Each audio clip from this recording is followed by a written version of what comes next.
Good afternoon, everybody. Welcome back. This is Beyond the Production, Opera San Antonio's live interview series, taking artists off the stage and into your homes. My name is Lauren Meeker, and I am Opera San Antonio's General and Artistic Director. Welcome to everyone who is joining us live and to our guests who are viewing us maybe later on Facebook or Twitter or YouTube. We're so grateful to always have you with us. Thank you for joining us. And sorry if you got a little feedback there for a second. So I'm extremely excited to have a fantastic guest with me today. Joining us from Opera 360 or 360 Degrees of Opera is our wonderful colleague, Eugenia Forteza. Hang on, Eugenia, I'm gonna bring you into the stream. Yay! How are you? Good. Hi, everyone. Hi, Lauren. I'm so excited to be joining you today.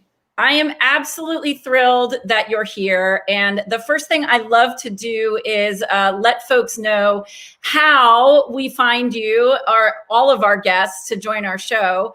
True confessions, I've known you for longer than I would like to admit at this point. But we actually met what I will just simply say is many moons ago at Rutgers University, where I believe you were completing your graduate degree as part of your studies for the Opera Institute. And I was there directing a new production of Lakme.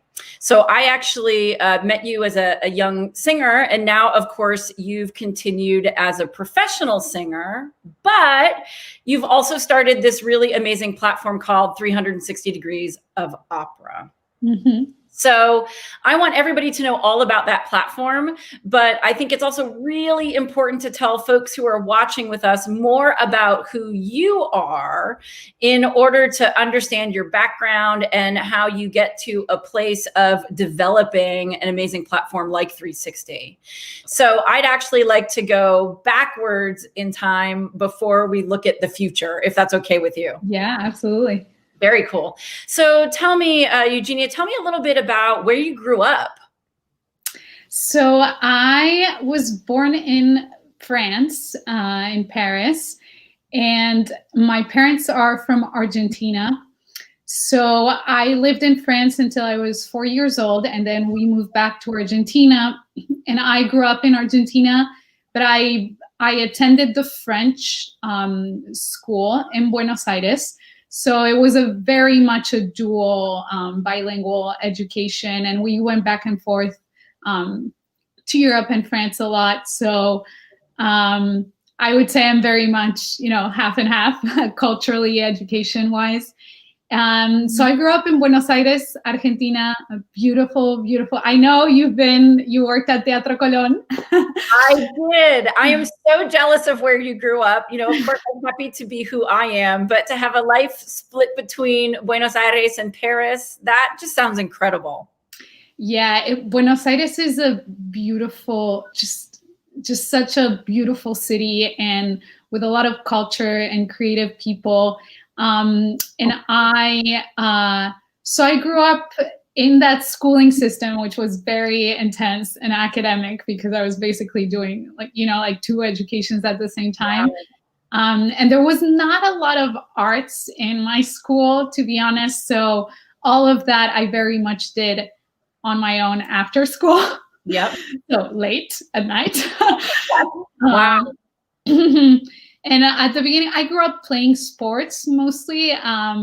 Sports are a big thing in Argentina. What sports did you play? I don't think I knew this about you. Oh, yeah. Music and the arts came much later. I wanted to be, one of my first dreams was to be either an athlete or a sports journalist. Wow. Okay, cool. Yeah, and so I played tennis and field hockey. Those were like my most intense sports, but I kind of played everything. And then a little bit more in my teens, I started dancing. And then, it morphed into musical theater and then more singing. Okay, so So was there anybody, or is there anybody in your family who is in the arts, or how did even reaching your teens and becoming interested in dance develop for you? Because I find everybody's path into their love for the arts to be so wildly and fabulously different.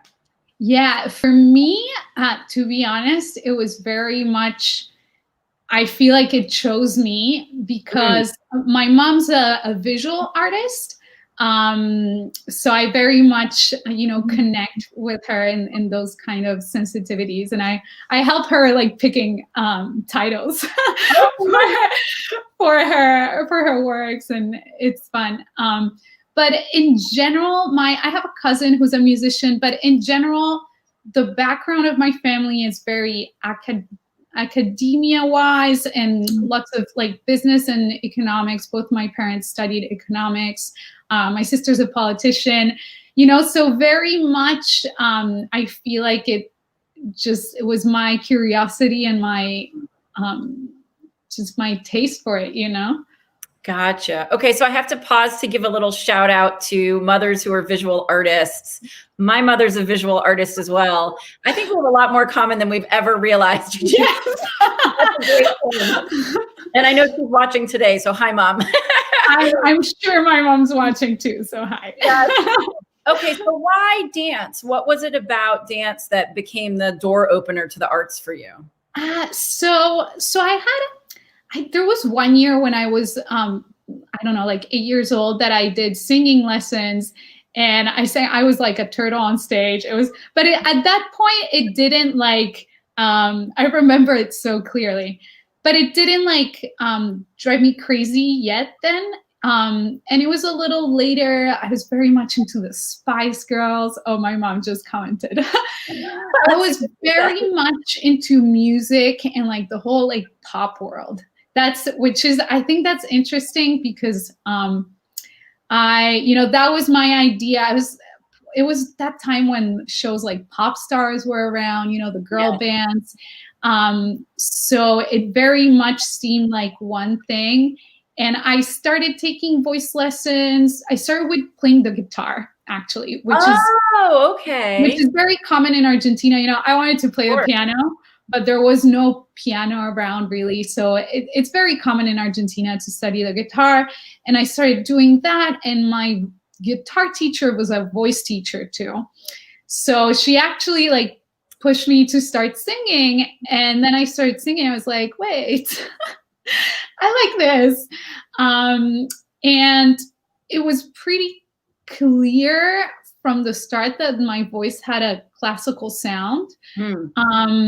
So I was singing like things here and there, like maybe like classical music theater.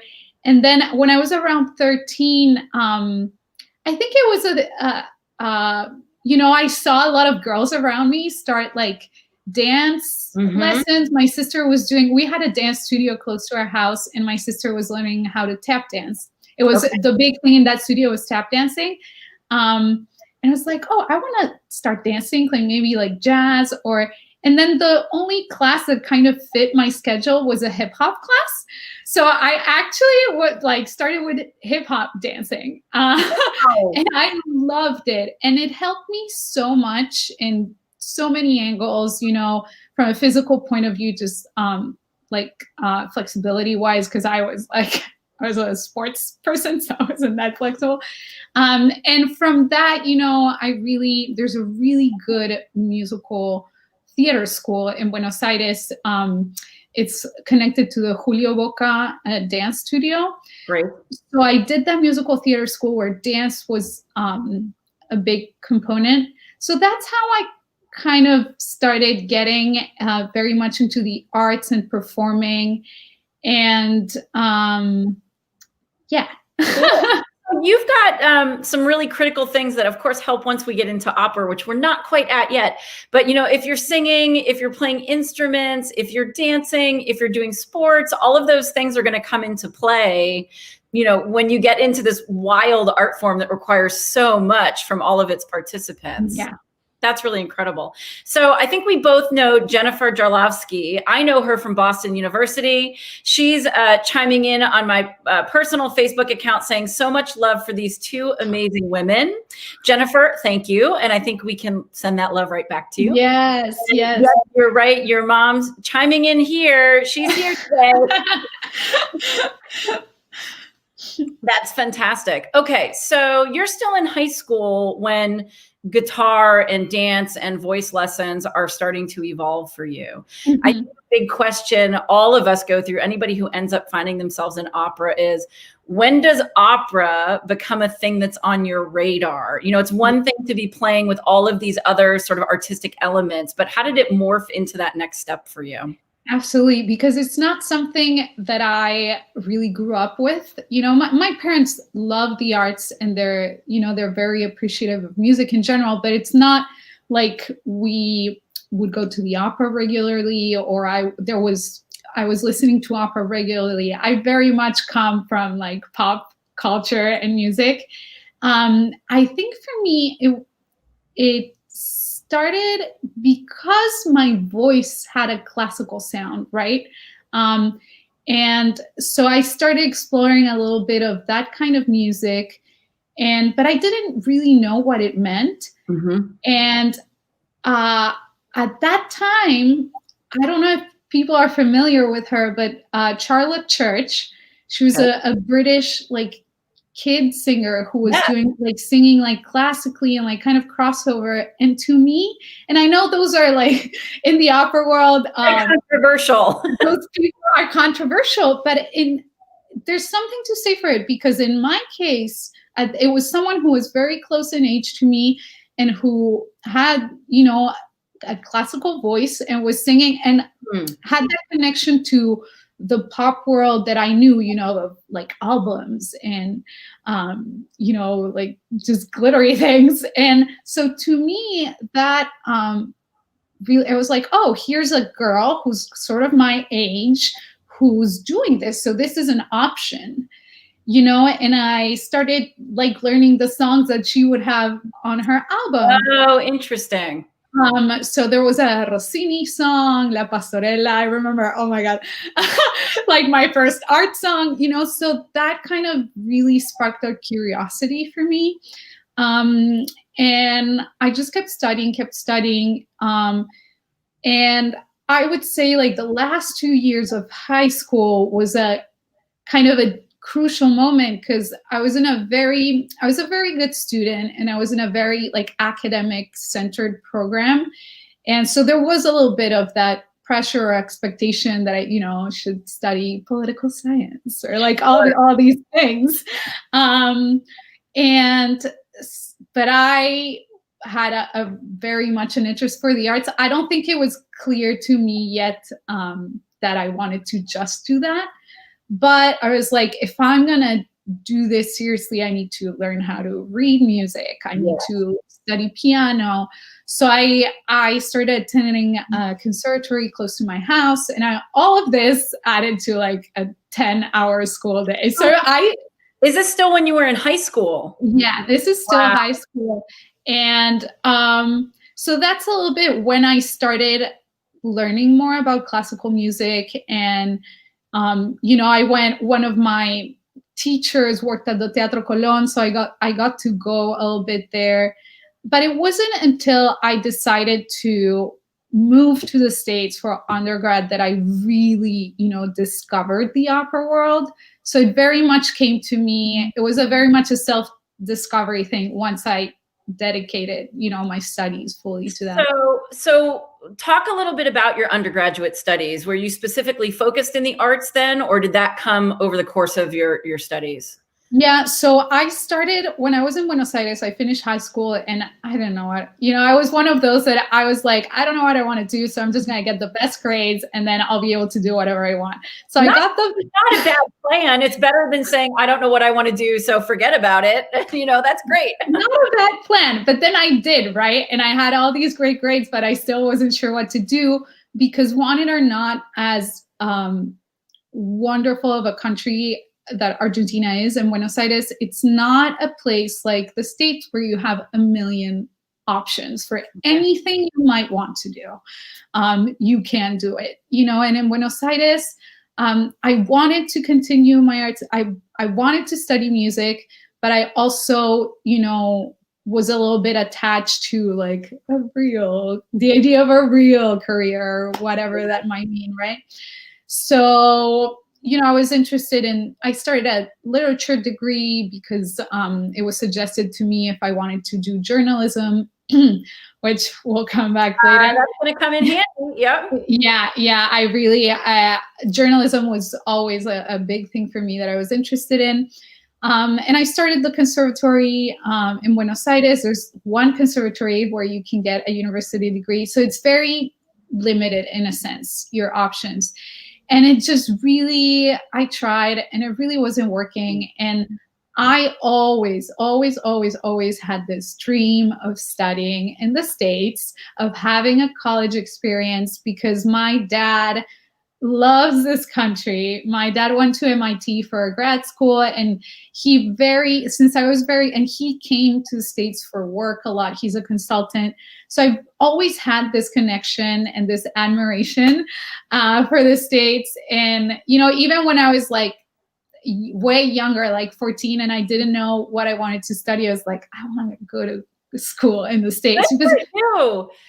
Because it was so different than Argentinian and French education, And so when things weren't really working in Buenos Aires, it's like, okay. You're making a move. I'm making a move. I had to convince my parents. So already we have fabulous comments like this one. Do you know Maria? Maria Brea is saying, amazing ladies. Maria Brea is a beautiful, beautiful, beautiful soprano and friend, and she is about to have twins. Oh, and I can't wait. Opera twins. I love it. Okay, so Maria is clearly inspired by you taking this ambitious step. So, all the way from Buenos Aires, how do you even begin to research where to go, or how to figure out where that educational step should be taken in the United States? Okay, that was tough, because right now it's much easier. Oh my God, there's, with the internet, and I mean, this was 10 years ago. Okay.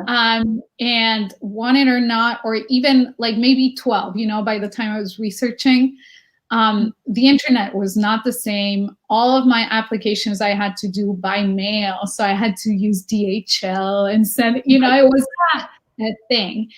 And I was clueless. Like, imagine, I was doing everything on my own, like really far away. So my idea of a music school in the States was Juilliard. I didn't understand. I didn't understand that there's a lot of great schools in this country, and of different shapes and sizes. And, there's so much to choose from. So that was a little bit of, I just sent a couple applications, and I was lucky enough that I have an aunt who lives in Philly. Okay.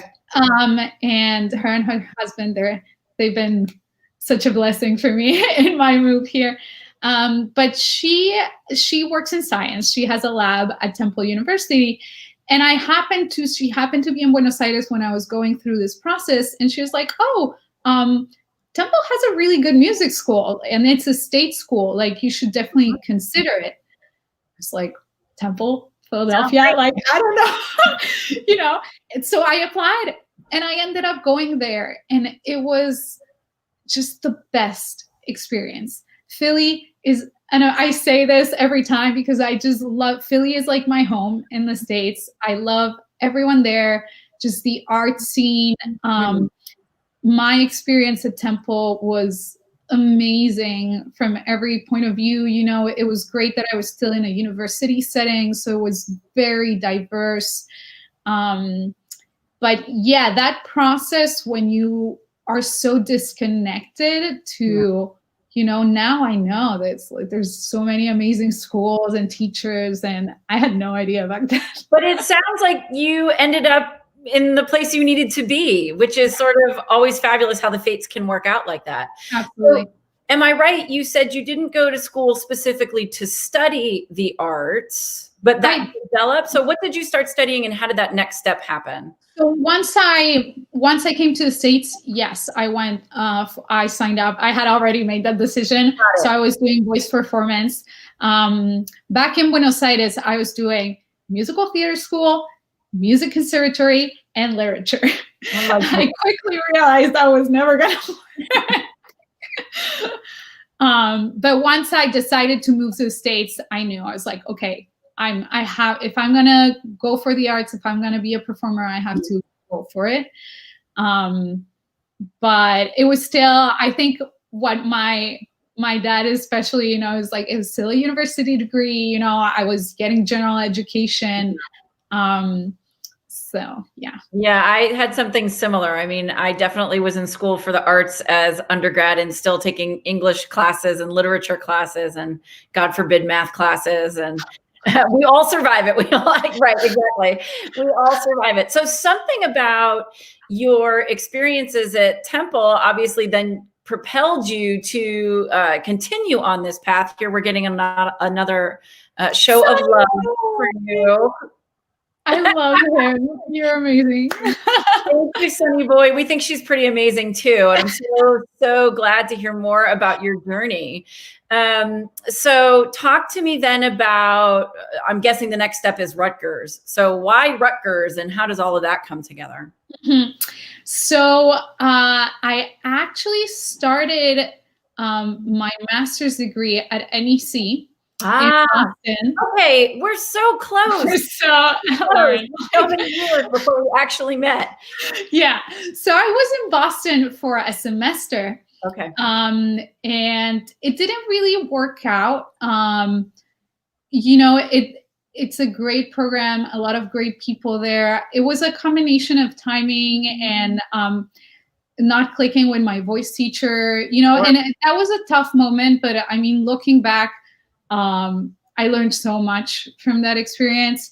And I was really, really, really lucky that, choosing grad school was also a tough situation because I was lucky enough I got into a lot of great schools with great options, but then I had to choose, right? And it was so hard to make that decision. And I decided to go to NEC and it didn't work out. And that was a lesson, sometimes you make a decision and it doesn't work out.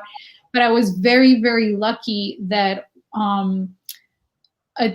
once I was there, I realized, no, I need to be studying with Eduardo Chama, who was this Argentinian-based baritone who had invited me to Rutgers.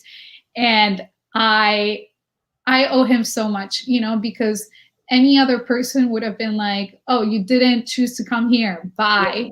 And I remember by Thanksgiving of that first semester at NEC, I was just so lost. And it made me realize that the person I needed to be studying with was Eduardo. And he saved me, because being an international student you can't make quick decisions like that and quick changes like that. Generally, everything is much more complicated paper-wise. And he helped me. We made it work. By January, I was at Rutgers. And that was one of the best decisions for me because it was a much smaller program. I got a lot of stage time. I was super close to New York. And I'm really proud that I made the tough decision back then. I think there's some extraordinary lessons to be learned in there, particularly for all of us, but for anybody who's watching that's in the young artist range, or anybody that's advancing through their career. You can't always make the right choice. You can make the best choice that you think is possible at the time. Yeah. And you may discover that the fit isn't quite right. And figuring out what the next step is off of that, how to keep pursuing something that you love, being honest with what feels right and what doesn't is quite an extraordinary lesson to learn. That's amazing that you were able to make a choice, realize a change needed to be made, and then find an opportunity for yourself that really put you in the right place. So I guess that's when we met. I guess we've now caught up. And I know Eduardo from a couple of different opportunities that we had professionally. And so when I finally got to Rutgers to work with you and to work on LockMe, there were already a few points of connection there, which was really fabulous. Yeah. Yeah. Okay, so you're close to New York, you're at Rutgers. Is social media or like starting to be on your radar at all during this time point? So, yeah, I always kind of had a natural inkling for it. I think, when even in high school, like when Facebook was just starting, I was always the one with and when we didn't have phones with, smartphones, I was always the one with the camera when we went out, even pre-Facebook, we had some French platforms for photos. I just kind of always did it because I don't know, I'm a generally excited person. I was always taking photos and so I kind of already had that for me. It was a natural thing. Yeah.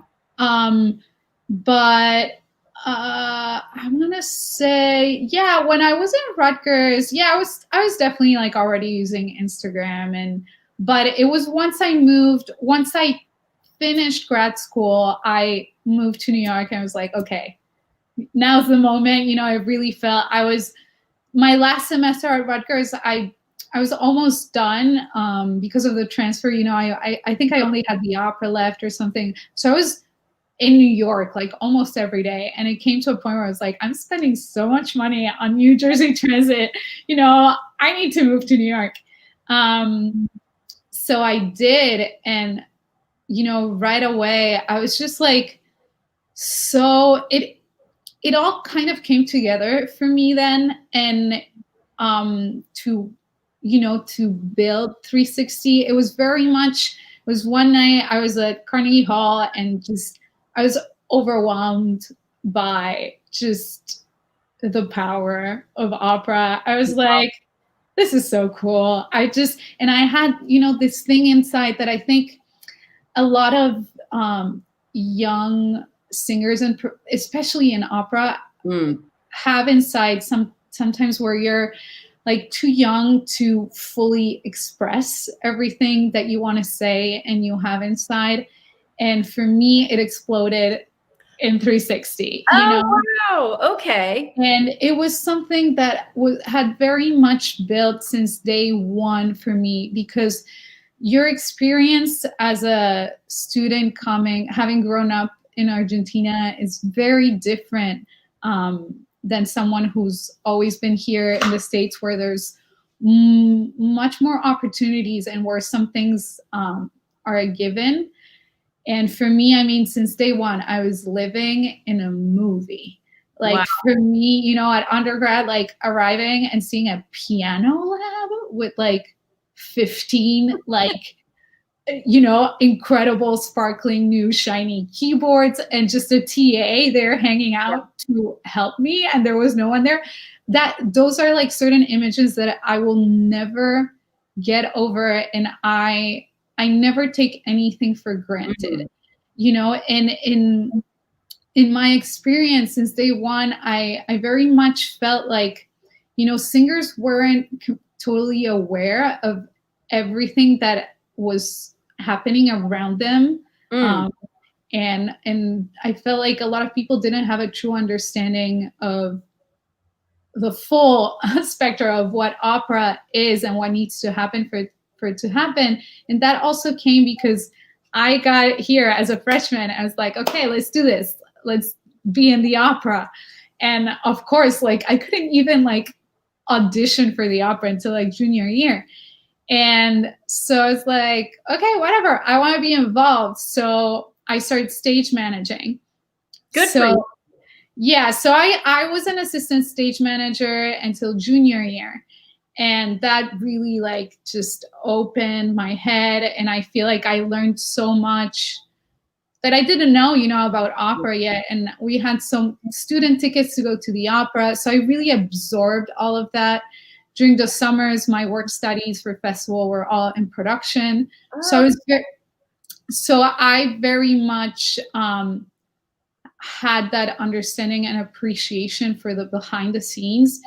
And I think, you know, once I moved to New York, it kind of, that passion and that just appreciation for all of it and for all the people in it, you know, not just the singers, it exploded into 360 for me, you know. Cool. Okay, so I'm going to jump in because I have so much I want to share with you right now. Okay. So first of all, Chen Chen is saying, well said. And that goes all the way back to us talking about making a choice and discovering what's right for you and having the strength and ambition to make another choice. So yay for that. Sunny Boy is still with us. Amazing ladies, inspiring. Thank you. Thank you. Thank you. And also on my other channel, we've got Taylor Curlew, who we both know, who has been watching as well. So that's fantastic.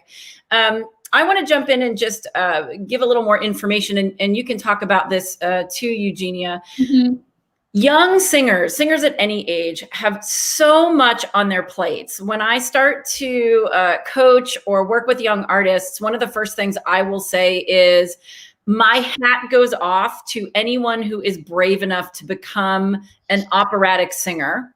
Because we ask you, the industry ask you to do like 7 or 8 or 9 jobs all rolled into one. We want you to be able to have gorgeous technique. We want you to be able to sing in multiple languages, and even better if you can speak them all. We want you to dance. We want you to be certified in stage combat. We want you to look a certain way. We want you to have a fashion. I mean, it just, the list of what you have to learn. You have to read music. You have to study musicology. They want you to play piano so that you can learn music on your own. You know, the list of jobs that are required to become a singer are so extraordinary that I think there's rarely the opportunity for the bandwidth to understand everything else that goes around the art form to make that happen. So I totally understand why it's an eye-opening experience for you when you make this decision to step into production roles, to go, whoa, there's a whole nother world around this. Yeah. It just goes to show how those seemingly random puzzle pieces, dancer, guitar, stage manager, playing with the camera on the side, social media is coming on the, you know, into the radar. It sort of makes sense how all of that ultimately unifies to get you to where you are today. So you moved to New York. You complete schooling, and how does the idea of 360 really start to come to fruition for you? So I moved to New York like right after I graduated. It was like literally like 2 weeks into being in New York. I graduated at Rutgers and I moved in May. I already had my apartment from before because I needed, you got a plan.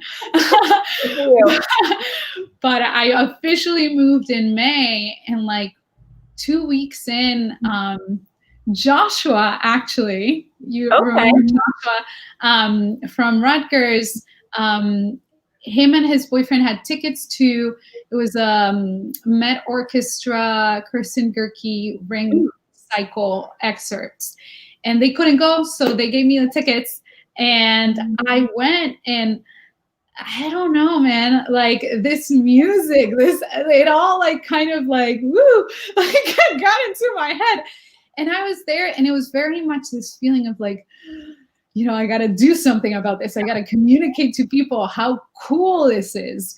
And it just, and here is where this love for an interest in journalism that I always had since I was very little, because I loved magazines and I would read the newspaper every single morning at breakfast. My parents still make fun of me because I would grab the sports section and the arts section, and that's what I would read.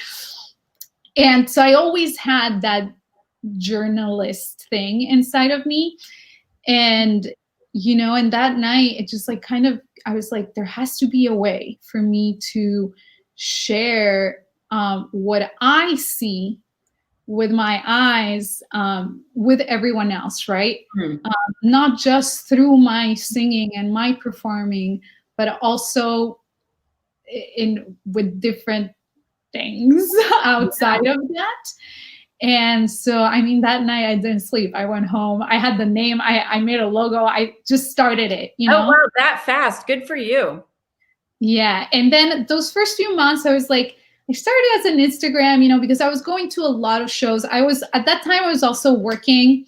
So I did a lot of random, well, not so random actually, but I did a lot of jobs in all aspects of the opera world and Sure. production. You know, at that time I was working at the Juilliard store, which I shout out to the Juilliard store family. I love that job. That was a job that allowed me to have my OPT, which is the year as an international student that you get to stay in the States and like basically apply what you learned, which is, it's hard for musicians because, you know, you're not gonna necessarily get a singing residency. It's a tough thing to find what to do at that point so fast after school.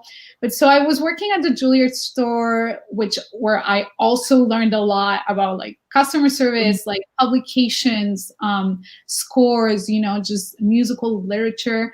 And I was hanging out with music nerds all day. So, and I was also working at the Carnegie Hall gift shop. So all these jobs also like gave me perspective, you know, and I was learning from all of them. And I was going to a lot of shows, kind of catching up for all the things that I didn't hear and learn when I was younger and growing up, you know. And so I started it as, you know, the Instagram, and I started kind of shy at the beginning.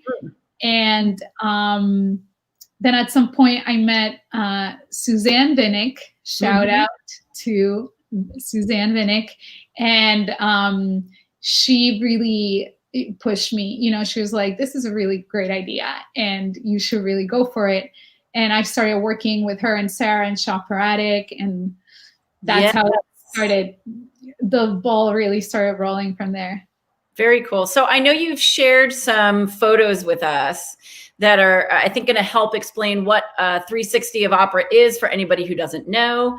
And I know this first one, you said, Eugenia, is from early on when you were just getting started. Yes? Yes. Oh, so tell us a little bit about who these folks are with you and what was happening here. This photo just means so much to me because this was that same year. So in the fall, so I moved to New York in May, and that fall I got a job as a teaching artist. Sorry, the term was again. I'm sure there's about 3 languages that just went through your brain to get there. Yes, I was like artist, teacher, teaching artist at a school in Brooklyn who had started this program, bilingual program with French. And they were looking for French teaching artists who could teach in French. So I was working at the school, and basically they like gave me the liberty to create a class and teach whatever I wanted. Fabulous. So I taught a class on opera appreciation and classical music appreciation. And it was an experience. I learned a lot from that. And, you know, I had really big groups. This was at 4 p.m. The kids were tired. Wow. Anyway, my goal for that whole semester was like, if these kids learned anything, is I'm taking them to the opera. Eugenia, we need more teachers like you in the world. I'm just throwing that into the universe. So I was, you know, I had this the whole semester because the Met, and also because a lot of these kids were, you know, from Brooklyn. It's not like they were going to Manhattan all the time or, you know, knew about Lincoln Center.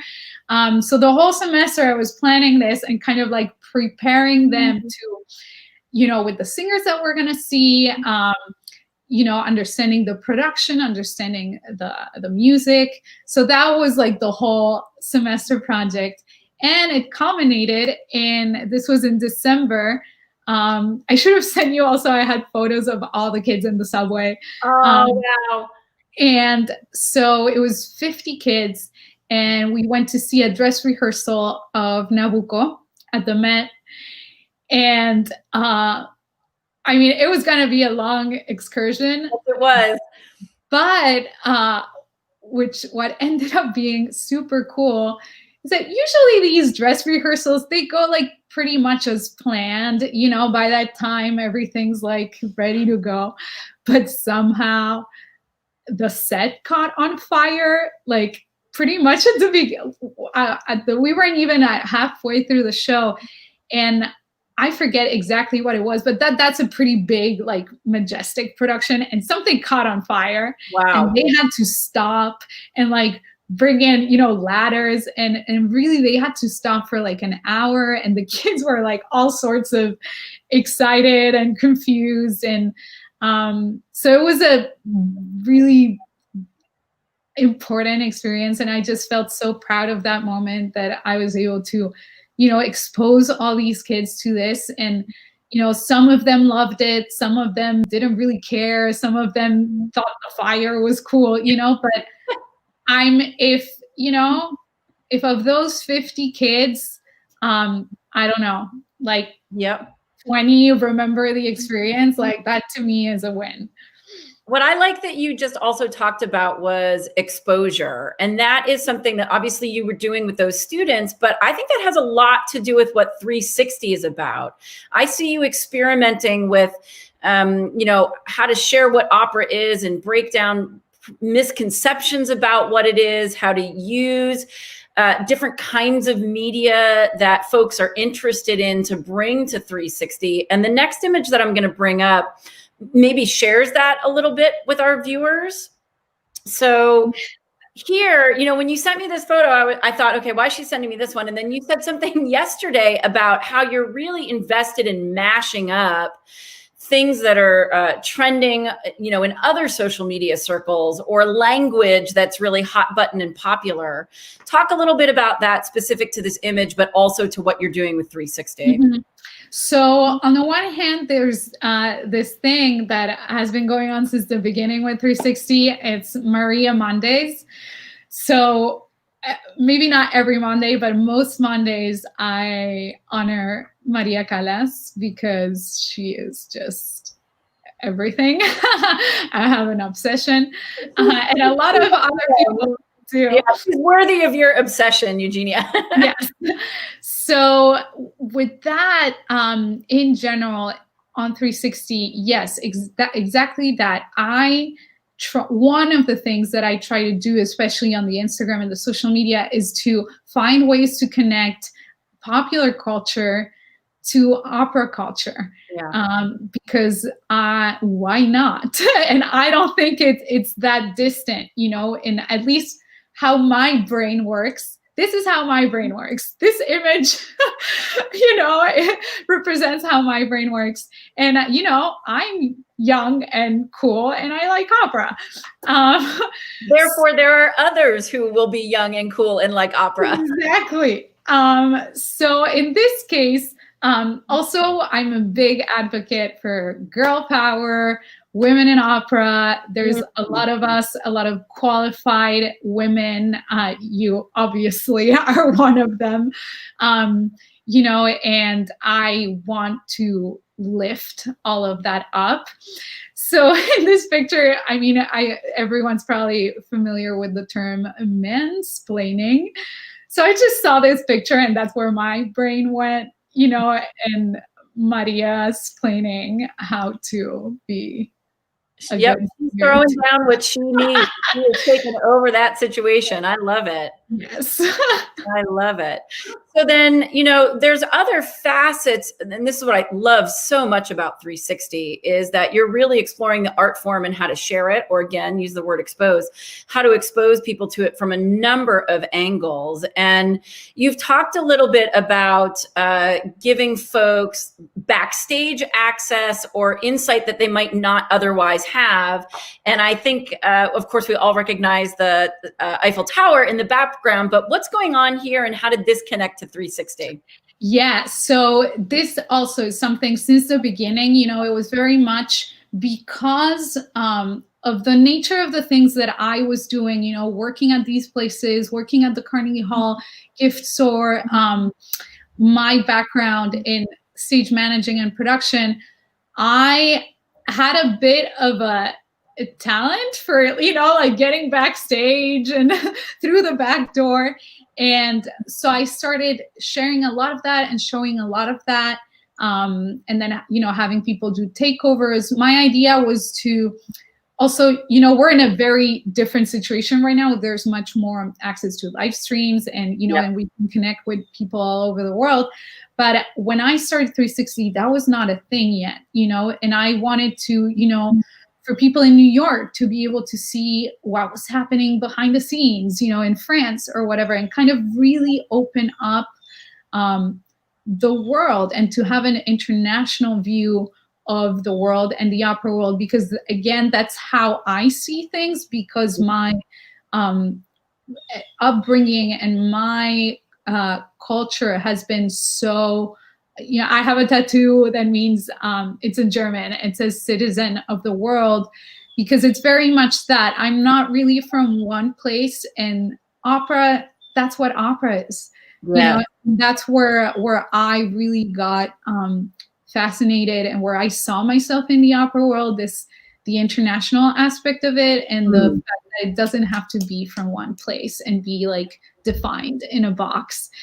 And here, this is one of the many highlights of the cool things I've done and that I was able to share with my followers on Instagram. This was the Bestie Day concert in Paris last summer. Okay. And here I'm with my friend Sandra Amaoui, who's a fabulous soprano. And it was just amazing. I mean, that concert is spectacular. You know, they show it on mainstream TV, and then on 360, you could see what was happening behind. Oh, neat. That's really extraordinary. So you're getting to see things from all sorts of different perspectives then, and introducing the world to it through those angles. So I think this next opportunity just sounds absolutely extraordinary. So talk to us a little bit about where you are here, Eugenia. Royal Opera House, Muscat in Oman. This was unbelievably so in 2020. Amazing.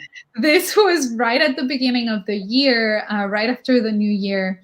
I was invited to Muscat to see a new production of the Magic Flute, where they were very proud to be presenting, because it incorporated a lot of the Omani culture and costumes and local artists.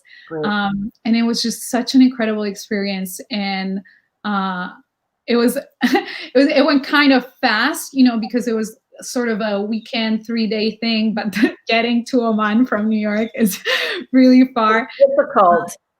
It's difficult, but it was just, I had never been to the Middle East. So, and they, you know, they had invited a couple of journalists and from different mediums. So it was also really cool, you know, because I was more, you know, broadcasting this to the world through my social media channels. But then you had, you know, people representing magazines, newspapers.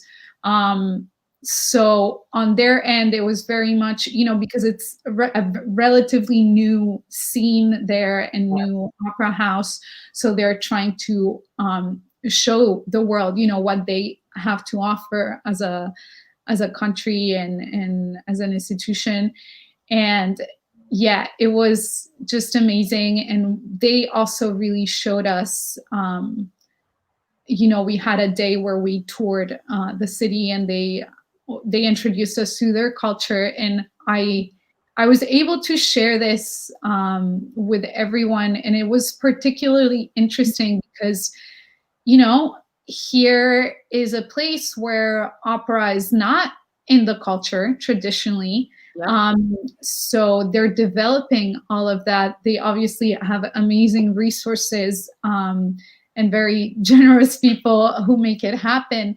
But also culturally, it was very interesting to understand, you know, because they very much mix shows with, you know, things that are more traditional with their music and their costumes. And for example, in this show that they invited to see us, they were trying to merge it together, and to me, that was very 360 of opera, because it was a different way of doing things, and maybe an innovative way to merge cultures and to make opera accessible to people who might not have grown up with this kind of music, and to help people appreciate things that are different from what they know.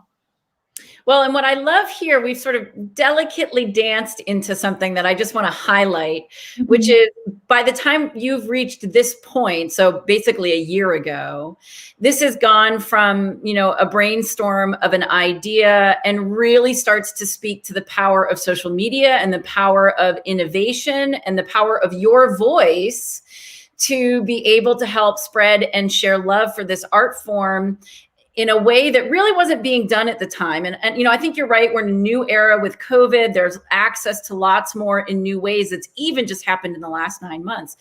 But here, you were talking very early on in this conversation about having a love for journalism. And here you are, being invited to international opportunities through these social media platforms that you structured through 360. That's got to feel pretty incredible. Yeah.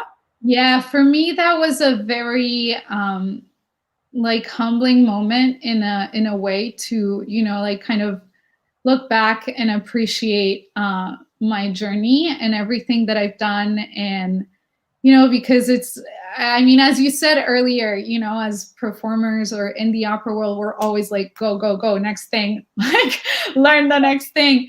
And it's hard sometimes to stop and realize how far you've come. And for me, that was very much a moment where it all came together, and where I was like, wow, I'm doing it all somehow. Yes. Well, one other facet that you've talked about, or that we've touched on a little bit, is empowering women and supporting women defining the arts, especially in opera, as we move forward. There's a little more of an Opera San Antonio connection here, which is back a year ago, a little over a year ago, when we were here producing Tosca. And of course, working with Jennifer Rowley, who's now a familiar name in our Opera San Antonio circles. But you were involved with helping make one of our first live broadcasts happen. And we've got a clip from that we want to share with our viewers today. But I want you to set it up a little bit for me, Eugenia, because it dovetails, this particular clip dovetails into that mentorship and towards empowerment that you've been talking about. Yeah. So in this particular case, it was at a moment where I was working at Lemmy Studio too, which is an amazing publicity firm, and they were working with Jen, and Jen was doing Tosca there. So the idea came up to do a talk, Tosca, and with you, you directing.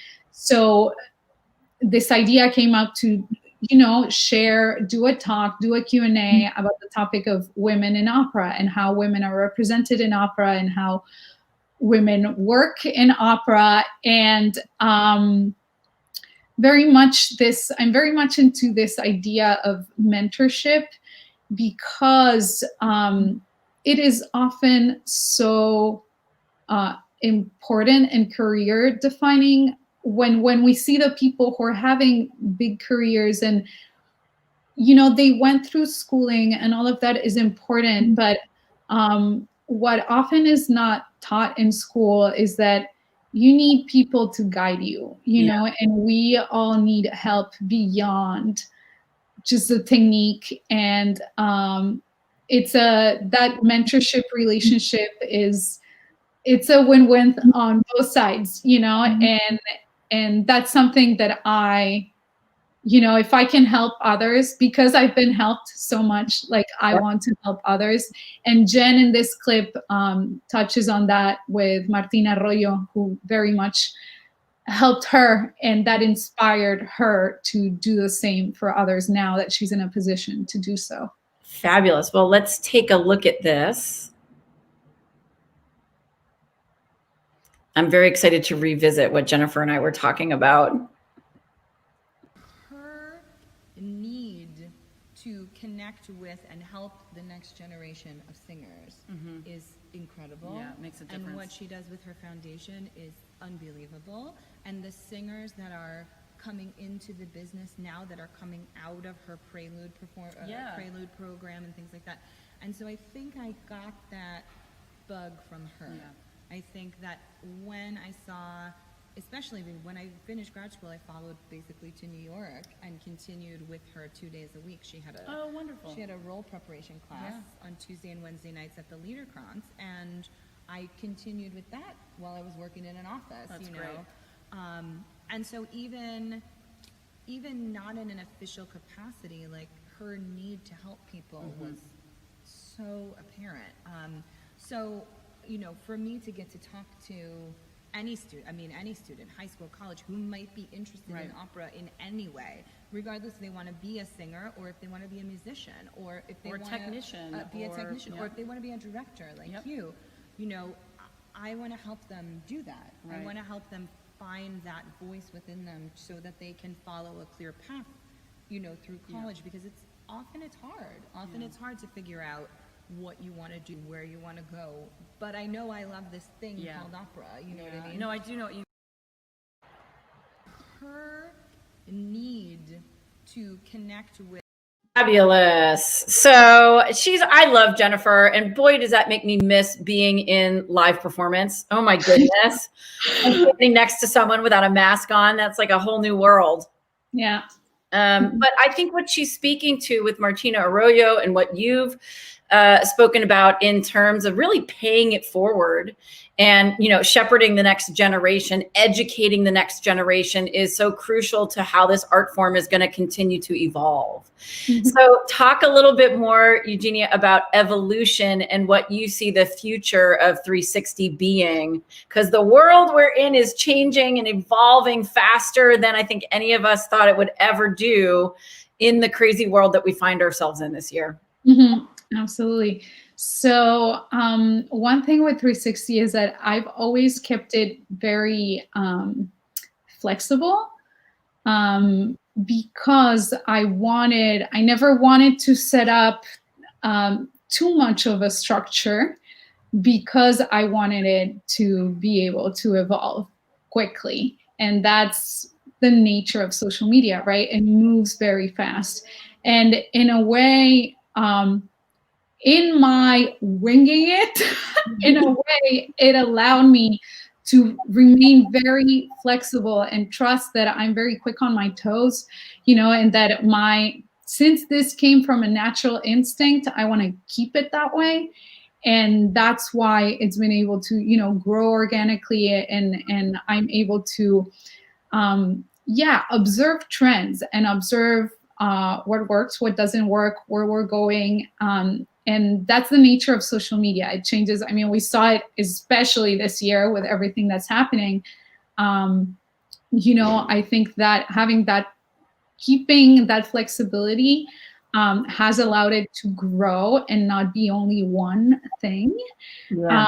So now, last month, I finally launched a website. Yay! I should have done a long time ago, but pandemic allowed me to have the time to do it. So now there's an official home for the blog part, because the blog was kind of migrating. First, it was on the Shopper-Addict website when I was working with Suzanne, and then it moved to Tumblr. And so now we officially have a website where the blog lives, where we have our store with merch, which I create fun little nerdy opera merch. And one thing that has kind of developed on its own, and that I very much want that to grow, is scholarship opportunities, discounts, giveaways, you know, everything I can do to collaborate with other organizations to bring opportunities to young, and not just singers, you know, young professionals in the arts, in the opera. That just brings me so much joy and purpose, because I know, you know, that when I was a student, like every time I could score a free ticket or a student ticket or whatever, you know, it was a blessing for me. So all of that I can do to contribute to that. And also, like, opera education is expensive. Opera career is expensive because, as you said before, we have to learn so many things, and learning, unfortunately, it's freer now in a way. Like with the internet, we have access to, there's a lot of learning you can do on your own. But in opera, there's a lot that has to go through, you know, teachers and schooling. So anything I can do to make that more accessible for the future professionals, but then also for, you know, just people who might be interesting in consuming, especially now since we have a lot of streaming content, you know, making this accessible and finding ways to connect it to, you know, popular culture. Why not? Fabulous. Well, I'm so excited to see where you take 360, as you know, we're, but no pun intended, but maybe exactly intended, as we're about to start another year on this planet. Is going to be really extraordinary. I know you've done some really phenomenal work to get the platform up to this point. So I'm going to recommend to anyone who's watching today, check Eugenia out, check out 360 of Opera. She's got, as she's mentioned, a website now, which is connected to your website. Is that correct? Yeah. So on my website, there's a page for 360, but now we have the website. I'm like very proud about it. You should be very proud. It's been a long time coming. I just kept pushing it. I finally did. I'm like, okay, it did, like, just open a whole new world of possibilities, you know?